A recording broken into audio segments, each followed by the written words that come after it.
ప్రకాశం జిల్లా కోరిసపాడు మండలం రావినత గ్రామంలో గత 45-50 సంవత్సరాల నుంచి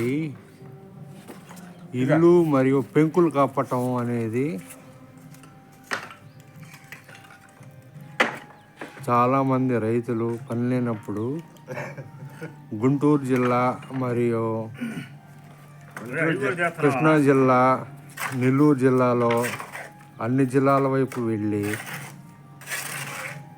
పెంకుటిల్లు కప్పేవాళ్ళు.